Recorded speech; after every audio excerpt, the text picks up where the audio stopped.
बाबा साहब ने जब संविधान को तैयार किया था तो डॉक्टर राजेंद्र प्रसाद जी के हाथों द्वारा उनके हाथों में सौंपा था। ये उस समय की स्टैचू है। ये देखिए साथियों में आपको दिखा दिया उसका। ये देखिए ये बहुत दूर से लोग आए हुए हैं, भारत के सभी राज्यों से लोग आए हुए हैं। और आज कहा जाए तो ये भारत के लिए क्या भारत के सभी मनुष्यों के लिए बहुत खुशी का दिन है। मैं आपको कहूँ तो ये एक तरह का पूरे विश्व में ऐसा ये दिन बड़ा ही हौसलोल्लास के साथ मनाया जाता है। ये देखिए जब बाबा साहब ने पहली बार उस सभा संबोधित की थी, ये उस समय की तस्वीर है। भारत के सभी राज्यों से लोग बाबा साहब के स्टेचू के लिए आए थे। बाबा साहब ने कहा है भारत के निवासियों मैं आपको ये बौद्ध धर्म दे के जा रहा हूँ, तो आप बौद्ध बनो। भारत में दलितों पर अत्याचार होता है, शूद्रों पर अत्याचार होता है, कोई सुनने को नहीं आता, क्योंकि विदेशों में कोई शूद्र नाम की कोई जाति नहीं है, कोई दलित नाम की कोई जाति नहीं है। बाबा साहब हमें बौद्ध बना के गए थे। तो मैं आपको बताना देना चाहता हूँ मेरे भारत के मूल निवासियों, बौद्ध बनो। जब बौद्धों पर अत्याचार होगा तो फिर वर्ल्ड से भारत में ऐसे 44 देश ऐसे हैं जो बौद्ध धर्म को मानते हैं। हम भारत के सभी लोग जब तक बौद्ध नहीं बनेंगे, भारत के मनुवादी विचारधारा वाले लोग हम इसी तरह का अत्याचार करते रहेंगे। आज देखो गया के अंदर, बौद्ध गया के अंदर ब्राह्मणों ने अपना कब्जा कर लिया। ऐसे ही हम पे कब्जा कर लेंगे। आज हम 14 अप्रैल तो मना रहे हैं, क्या हम आज के बाद कभी बाबा साहब का नाम लेंगे?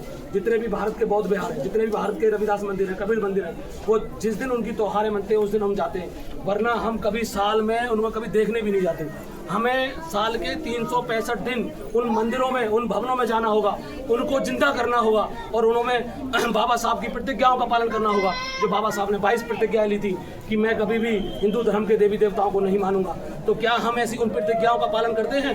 नहीं। आज 14 अप्रैल का वो दिन, मैं ये प्रतिज्ञा लेता हूँ भारत के मूल निवासियों कि हम 14 अप्रैल के दिन ये प्रतिज्ञा लेते हैं कि हिंदू धर्म की जो हम बाबा साहब ने 22 प्रतिज्ञा ली थी उनको हम छोड़ेंगे, जो हिंदू धर्म की कुरीतियां हैं उनको छोड़ेंगे और बौद्ध धर्म में वापसी करेंगे। जब हम बौद्ध बनेंगे तो वर्ल्ड में जो भारत के लोग हम पर अत्याचार करते हैं, विदेशी लोग हमारी मदद के लिए आएंगे। यहाँ शूद्रों पर अत्याचार होता है, दलितों पर अत्याचार होता है, कोई हमारी मदद के लिए आता है?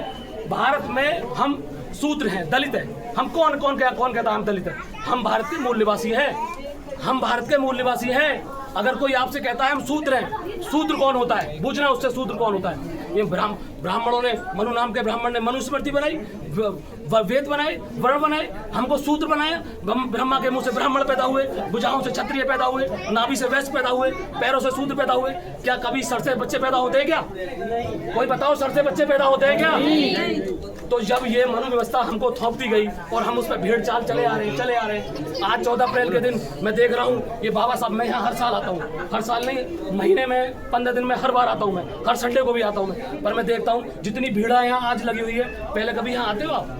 क्या आप बाबा साहब आपके घर गए थे क्या मुझे आप मनाना?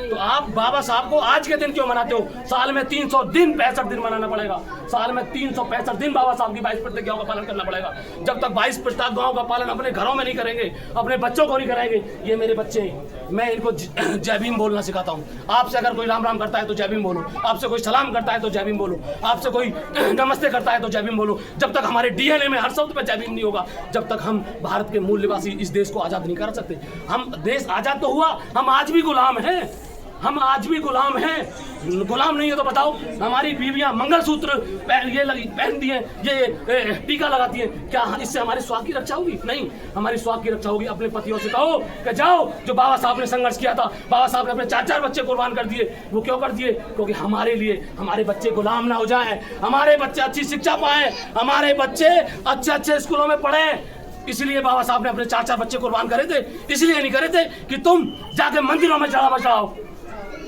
जाकर तुम रविदास मंदिर, तुम केदारनाथ जाते हो, बद्रीनाथ जाते हो। हर साल में, हर 5 साल में बाबा तैयार होता है। ये आरएसएस की पॉलिसी है।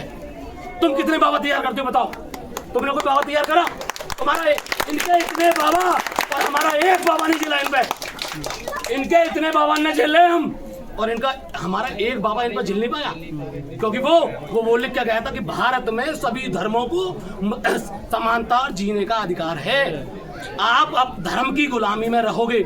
आप हिंदू धर्म में, हिंदू कोई धर्म नहीं है, सबसे पहले तो ये जान लो, हिंदू कोई धर्म नहीं है, हिंदू नहीं है। और ये देश हिंदू राष्ट्र नहीं है, ये देश भी हिंदू राष्ट्र नहीं है, ये देश बौद्ध राष्ट्र है। संविधान संसद भवन में चले जाओ, सम्राट अशोक ने वहाँ लगी हुई है, सम्राट अशोक की। इन्होंने नई संसद इसलिए बनाई क्योंकि पुरानी संसद जो बाबा साहब सम्राट अशोक द्वारा बनाई गई थी, उसमें बाबा साहब के सूत्र मिलते, भगवान बुद्ध के सूत्र मिलते, सम्राट अशोक के मिलते, इसलिए इन्होंने अपनी नई संसद बनाई। इसीलिए ये सारे जगहों को जितने हमारे बौद्ध मठ थे इन्होंने कब्जा कर लिया, इन्होंने कब्जा कर लिया उन पर। क्यों कब्जा कर लिया? कि ये जब हम इन पर कब्जा कर लेंगे तो इन पर राज करेंगे, क्योंकि हम सीधे साधे लोग हैं। हम इतने सीधे साधे लोग हैं कि हम पे कोई आके बहका दे कि तेरा बेटा बीमार है, इसके लिए शनि मंदिर पर जाकर तेल चढ़ा, तो हमारी औरतें हमसे कहती हैं लो तेल चढ़ा के आओ, हमारा बच्चा सही हो जाएगा। मेरे बेटे को कभी मैंने ना तो कभी इनका नाम ब्राह्मणों पे रखवाया, ना कभी इनके बाल कटवाए। क्या मेरे बेटे मर गए? क्या मेरे बेटे को हारी बीमारी खांसी हुई? तो कहते हैं कि भाई आज हनुमान जयंती मनाई गई है 12 तारीख को। तुम्हारा पता होगा, मुझे पता है। हनुमान जयंती मनाई गई। हनुमान जयंती में हमारे कितने लोगों ने भंडारा किया, हमारे कितने लोगों ने भंडारा किया, चंदा किया। बालक बीमार है वो पैसा 100 का नोट लगाया, कह लेते भी मैया यार रख लो, तो मैं प्रसाद बांट दूंगी, ठीक हो जाएगा। क्या ठीक हुआ? तुम गरीब क्यों? आज तक तुम गरीब क्यों रहे? जब तुमने इतने सालों से देवी देवताओं को पूजा, तुम फिर भी ना रईस हुए, ना तुम फिर भी तुम्हारे बच्चे तुम रईस रहो। और रईस हुए उनके ब्राह्मणों के बच्चे IMT कॉलेज में पढ़ते हैं, अमेठी में पढ़ते हैं। तुम्हारे बच्चे हाई स्कूल तक जाता है, पैसा खत्म हो जाता है, फिर मजदूरी करने जाता है। तुम्हारे बच्चे मजदूरी करने जाते हैं हाई स्कूल पढ़ने के बाद, क्योंकि पैसा नहीं होता कॉलेज में भेजने के लिए।